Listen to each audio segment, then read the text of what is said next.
तो hi friends, इस video में हम लोग जानने वाले हैं JCE CEB के द्वारा जो एग्ज़ाम कंडक्ट करवाए जाते हैं, जैसे कि बीएड हो गया, एएनएम हो गया, जेएनएम हो गया, पैरामेडिकल कोर्सेस हो गए, पॉलिटेक्निक हो गया, जितना भी होता है उन सभी में कौन कौन से डॉक्यूमेंट्स लगते हैं आपको इस वीडियो में डिटेल में बात करेंगे। ठीक है, और ये मेरा खुद नहीं बल्कि ऑफिशियल जो नोटिस है उनके द्वारा मैंने पढ़ा है और तब जाके आपको ये बता रहा हूँ।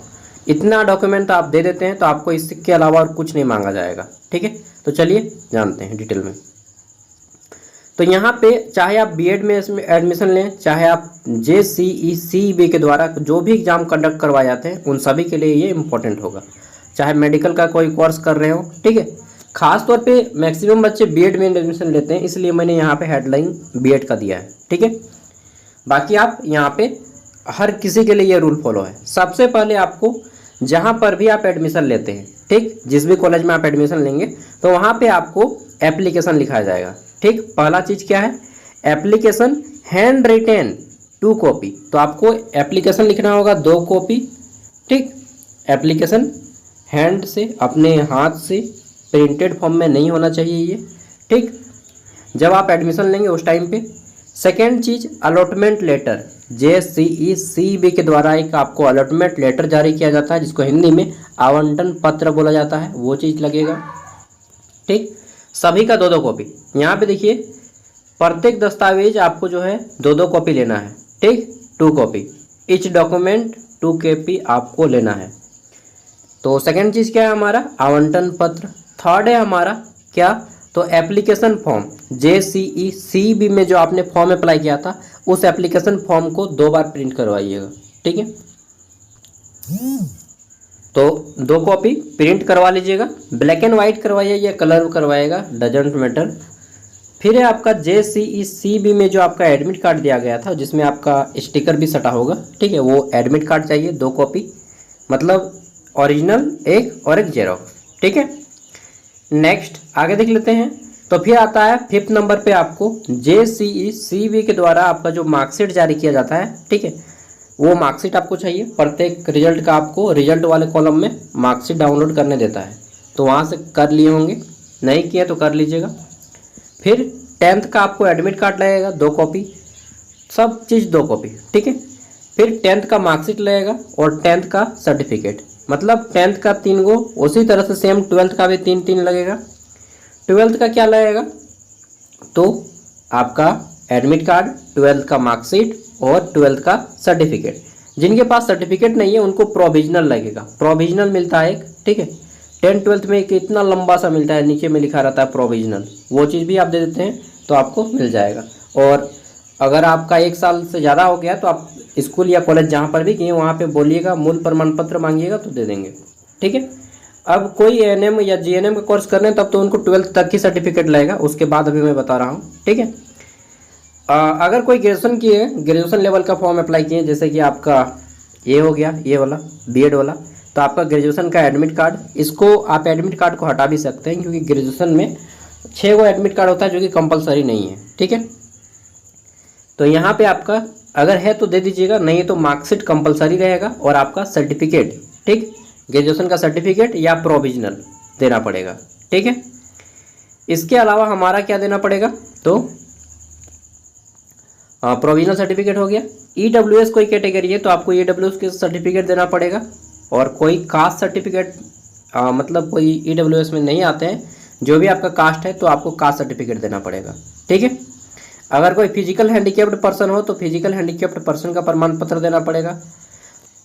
इनकम सर्टिफिकेट बनवा लीजिएगा, अभी नहीं लगेगा लेकिन दे दीजिएगा तो ज़्यादा अच्छा रहेगा। इनकम में क्या होगा कि आपका स्कॉलरशिप वगैरह का प्रॉब्लम, दिक्कत नहीं आएगा। ठीक है, और नहीं है तो कोई ज़रूरी नहीं, लेकिन स्कॉलरशिप आने से पहले आप बनवा लीजिएगा। ठीक, कास्ट लगेगा, कंपलसरी है, और आपका सर्टिफिकेट, रेसिडेंटल सर्टिफिकेट भी लगेगा, ये भी कंपलसरी है। ठीक है, जो डोमिसाइल जिसको बोलते हैं, आवासीय प्रमाण पत्र, ये दोनों कंपलसरी है। केवल आय को छोड़ दीजिएगा और ग्रेजुएशन का एडमिट कार्ड छोड़ दीजिएगा। ठीक है, अगला आता है आपका आवासीय प्रमाण पत्र के बाद मेडिकल सर्टिफिकेट। ठीक, ये सब को लगेगा मेडिकल सर्टिफिकेट। कहाँ से बनाइएगा, तो आप किसी भी हॉस्पिटल से बना सकते हैं। ठीक, अपना ब्लॉक का भी हॉस्पिटल, गवर्नमेंट हॉस्पिटल से बन जाएगा, या आप अपने जिला के गवर्नमेंट हॉस्पिटल से बना सकते हैं। ठीक, फिजिकल हैंडीकैप वालों को फिजिकल हैंडीकैप का सर्टिफिकेट लगेगा। और इसके अलावा आपको क्या लगेगा, तो पासपोर्ट फ़ोटो लगेगा 4 कॉपी। आप यहाँ पे लिख सकते हैं कि पासपोर्ट साइज़ फ़ोटोग्राफ 6 कॉपी ही लेते जाइएगा, ज़्यादा बेटर रहेगा। इसके अलावा आपको एक एफिडेविट लगेगा, ठीक है, एफिडेविट कि मैंने जितना भी चीज़ किया है सब कुछ सही है और मैं किसी भी जगह पे अगर गलती पकड़ी जाती है तो वगैरह वगैरह आपको निष्कासित कर दिया जाएगा, ठीक है। बोल दीजिएगा ना कि मुझे इस चीज़ में एडमिशन लेना है तो मुझे एफिडेविट बनवाना है, नोटरी पब्लिक का एफिडेविट बनवा लीजिएगा, 150-200 रुपया खर्चा होता है उसमें। CLC सर्टिफिकेट, CLC बहुत से लोगों को प्रॉब्लम होता है। तो देखिए जैसे कोई लास्ट ईयर PG में है या कोई अभी आपका CLC नहीं मिला है तो क्या कीजिएगा, वहाँ पे जब आप एडमिशन के लिए जाइएगा तो बोल दीजिएगा कि सर मेरा CLC अभी जो है मिला नहीं है और मैं आपको 15 दिन बाद या 1 महीने बाद आपको CLC सर्टिफिकेट दे दूँगा, ठीक है। इसके लिए आपको एक एप्लीकेशन वहाँ पे अलग से लिख के देना होगा कि मैं CLC प्रमाण पत्र अभी मेरे पास अवेलेबल नहीं है, ठीक है, मेरे पास अभी मौजूद नहीं है और इसको मैं 30 दिनों के अंदर या 60 दिनों के अंदर आपको समर्पित कर दूंगा। इसका एक आपको एप्लीकेशन देना होगा, ठीक है। चलिए मान जाएंगे, कोई भी इंस्टीट्यूट मान जाएगा। चलिए नेक्स्ट आपको आधार कार्ड देना होगा, ठीक। अगर कोई PG की है तो PG का देना होगा, मार्कशीट दे दीजिएगा और सर्टिफिकेट, ठीक है। एडमिट कार्ड इतना कंपलसरी नहीं है, एडमिट कार्ड 10th और 12th तक ही कंपलसरी है, ठीक है। तो ये 24 डॉक्यूमेंट आपने देख लिए जो कि अलग अलग डॉक्यूमेंट है, इसका लिंक मैं वीडियो का डिस्क्रिप्शन में दे रहा हूँ, ठीक है। और जो 12th तक ही पढ़ाई की है या 10th तक पढ़ाई की है उनको 10th तक ही लगेगा। बाकी यहाँ से ये जो प्रमाण पत्र है आपका आवासीय प्रमाण पत्र, जाति प्रमाण पत्र, ठीक है, आवासीय प्रमाण पत्र, जाति प्रमाण पत्र, मेडिकल सर्टिफिकेट और आपका ये फ़ोटो और एफिडेविट सबको लगेगा, ठीक है।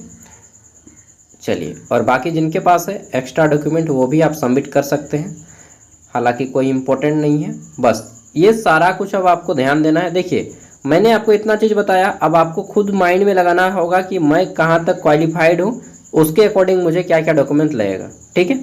चलिए खास तौर पे बीएड वाला स्टूडेंट ध्यान दीजिएगा, आपको मैंने इतना गाइड किया है कि मतलब जो PG कंप्लीट कर लिए उनके लिए भी।